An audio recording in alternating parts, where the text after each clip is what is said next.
Que prazer estar mais uma vez com vocês para fazermos mais algumas reflexões sobre o estudo do Vem Segue-me, que dessa semana vai desde terceiro NEF 27 até quarto NEF e que tem como título Não Poderia Haver Povo Mais Feliz.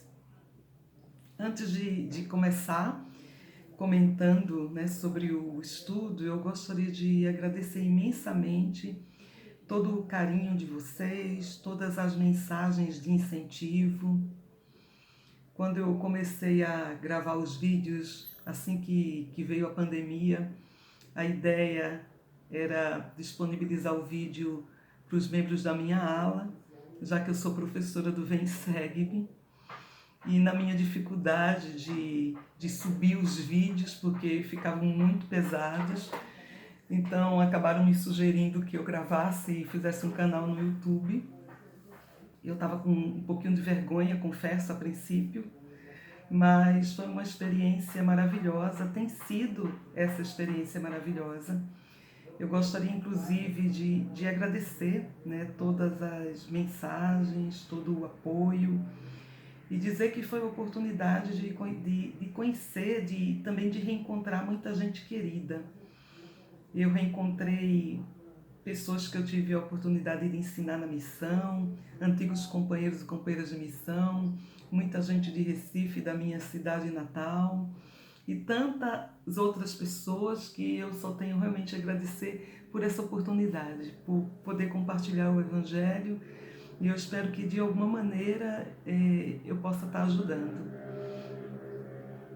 Já nesse primeiro capítulo, em terceiro NEF 27, nós temos uma situação aí que os discípulos estão pregando o Evangelho e estão ensinando, estão batizando, mas eles têm uma dúvida, eles têm uma pergunta.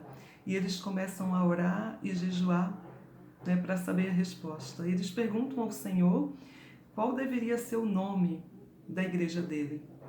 E o próprio Salvador responde, essa pergunta para eles. O Salvador diz para eles: ora, vocês não aprenderam que deveriam ser chamados pelo nome de Cristo? Se a igreja é de Moisés, claro que se teria o nome de Moisés, mas se a igreja de Cristo, ela deve ser chamada a igreja de Cristo.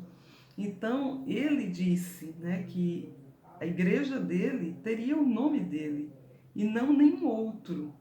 E nós sabemos, através de revelação moderna, e também sabemos, através do nosso profeta vivo, do presidente Nelson, que tem enfatizado tanto a necessidade de sempre nos identificarmos e dizermos o nome da igreja.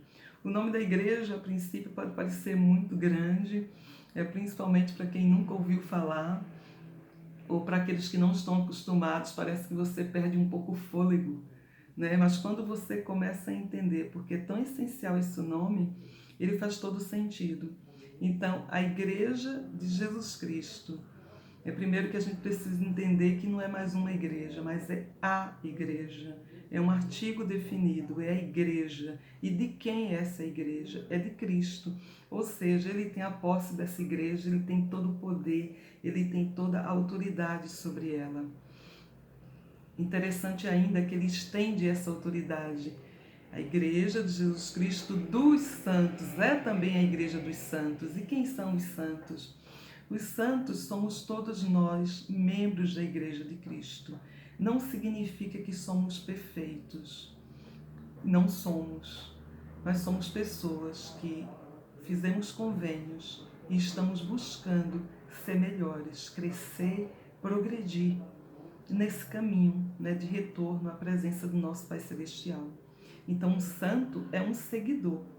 Todos nós somos seguidores. E dos últimos dias, nós sabemos aí, através dos profetas, através das Escrituras, que estamos nos últimos dias. Já não é a igreja dos primórdios, dos primeiros dias. Houve uma apostasia, houve uma restauração. Estamos nos últimos dias. Estamos na última dispensação que antecede aí, essa vinda do nosso Salvador.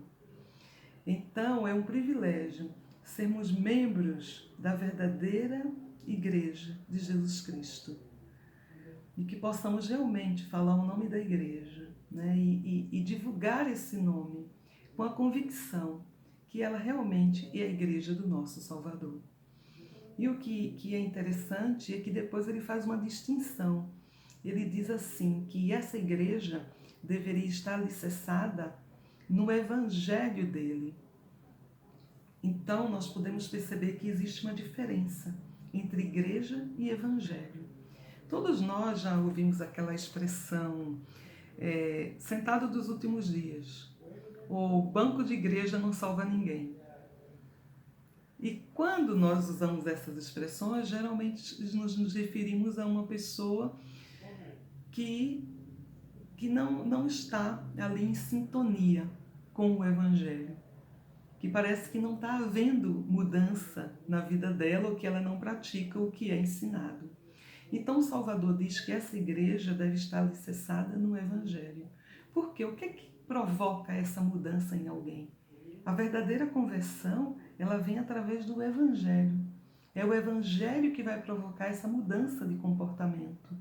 Porque a igreja se trata da instituição, ela é a estrutura, ela é o veículo que leva o Evangelho até nós. E Cristo ele vai especificar bem o que seria esse Evangelho. Ele começa falando do Evangelho, falando dele mesmo, porque ele é o Evangelho. Então ele diz que veio ao mundo para cumprir a vontade do Pai. Então observe que ele conta uma história. Essa história é o motivo, é o objetivo pelo qual ele veio ao mundo. Ele veio ao mundo para cumprir a vontade do Pai. E em nenhum momento ele está preocupado com ele. E em nenhum momento ele está dizendo, olha, eu vim ao mundo para me divertir, para ser feliz, para me aventurar aí por caminhos desconhecidos. Não. Ele veio ao mundo para cumprir a vontade do Pai. E não importa quão difícil fosse essa vontade. Então, quando nós pensamos nas próprias condições do nascimento do Salvador, já foram condições muito difíceis. A própria vida dele, foi dedicada a esse evangelho. Todas as perseguições que ele sofreu. E ele diz, o meu evangelho é isso, eu fui levantado na cruz.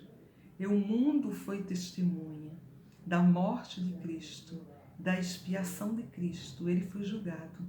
E por ele ter sido julgado, ele pode julgar o mundo. Então, e vamos pensar, muitas vezes nós estamos aí reclamando da vida, ou de repente passamos por uma fase difícil, ou uma provação que parece pesada demais, e nós já começamos a questionar tudo.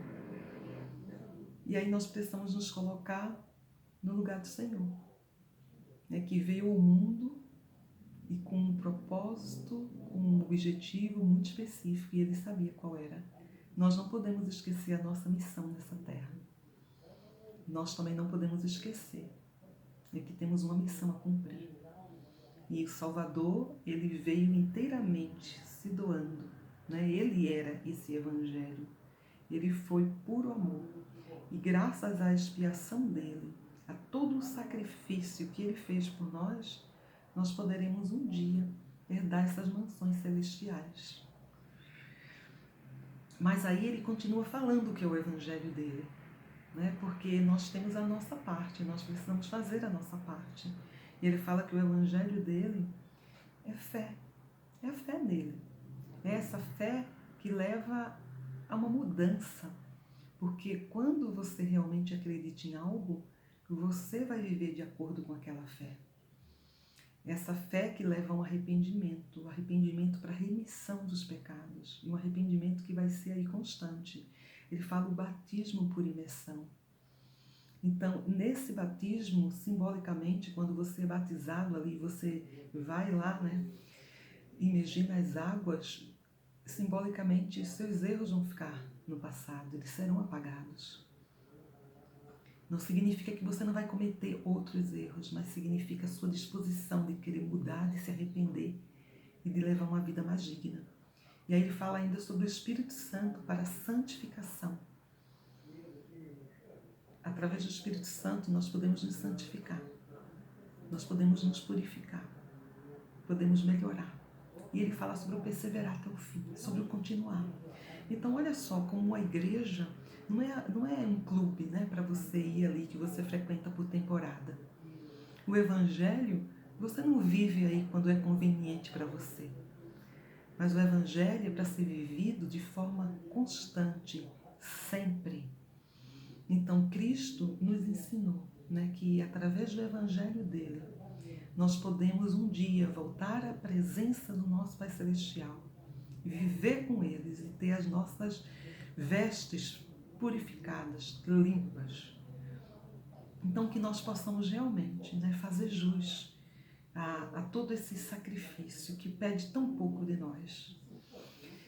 Mais adiante, nós vamos ver que o Salvador pergunta ainda, né, o que vós esperais de mim? E os 12 apóstolos, eles tinham aí um desejo justo. E ele vai falar, né, nesses capítulos aí sobre como 9 desses apóstolos gostariam de entrar, né, no descanso do Senhor e de receber a sua recompensa aí eterna. Mas 3 desses apóstolos, eles tinham um desejo diferente e eles não tinham coragem de falar. E o Senhor, Salvador, ele percebeu esse desejo no coração deles e disse: eu sei, vocês têm o mesmo desejo do meu apóstolo João, o amado, né? Que a gente sabe que é aquele João que vivia lá na época do Novo Testamento, lá no Velho Mundo. E eles não queriam provar a morte, eles queriam permanecer na terra pregando o Evangelho. Então é bem legal aí, porque Mórmon ele vai falar um pouquinho sobre transfiguração, transladação, como ele não consegue a princípio identificar muito o que é que aconteceu, ele sabe que aconteceu uma transformação no corpo deles, né? E o que é muito interessante, porque é normal você ter alguma pergunta sobre o Evangelho, você não saber tudo, e isso vai nos despertar o quê? A curiosidade. E nós sabemos que a transfiguração, muitos passaram pela transfiguração, como Moisés e vários outros apóstolos, ela acontece de maneira temporária, momentânea, para que você suporte a glória, né, do Pai, ou para que você vislumbre aí a eternidade, receba instruções. Então essa transfiguração ela acontece aí através do Espírito Santo e para que o seu corpo se prepare para uma glória maior. E a transladação, né, seria algo que acontece mais duradouro, porque você não vai provar a morte. E a gente vê aí como Cristo ele simplesmente toca nesses apóstolos e eles não vão provar a morte. Eles não são ainda seres ressuscitados, mas eles não provam a morte, eles não sentem as dores físicas da carne, né, apenas as dores espirituais, os pecados do mundo, mas eles têm aí o privilégio de viver através de gerações. Assim como Satanás não tem poder sobre eles, assim como eles são como anjos ministradores que ministram as pessoas que lhes parecerem convenientes. E o Senhor atendeu o desejo desses 3 homens que foram conhecidos como os 3 nefitas. E nós sabemos que eles não provaram a morte, que eles desejaram ficar aqui até a vinda do nosso Salvador. E são muitas as histórias que tem aí, os relatos em torno dos nefitas. Quem quiser se aprofundar pode estudar um pouquinho mais sobre isso. Mas é interessante como o Senhor pode conceder os desejos justos de nosso coração. Então nós precisamos, realmente, se temos um desejo justo, abrir o nosso coração ao Senhor. Talvez Ele esteja dizendo assim: o que é que vós desejais de mim? Mas nós não falamos. Nós precisamos orar, né? Dobrar os nossos joelhos e pedir os nossos desejos justos aí para que o Senhor nos conceda. Mais adiante ele vai falar também sobre o livro de Mórmon, né? O livro de Mórmon, esse livro maravilhoso que estamos estudando aí durante todo o ano, ele é um desses sinais, né? Um desses sinais aí que estão se cumprindo, né? Desses finais dos tempos e da coligação de Israel. É também muito interessante quando nós chegamos em Quarto Nefe, é apenas um capítulo que resume um livro e muitos anos de história. Porque nós vemos que depois da visita do Salvador, essas pessoas, né, já não eram chamadas de nefitas, lamanitas, todos os itas se acabaram. Eles eram chamados povo de Nefe.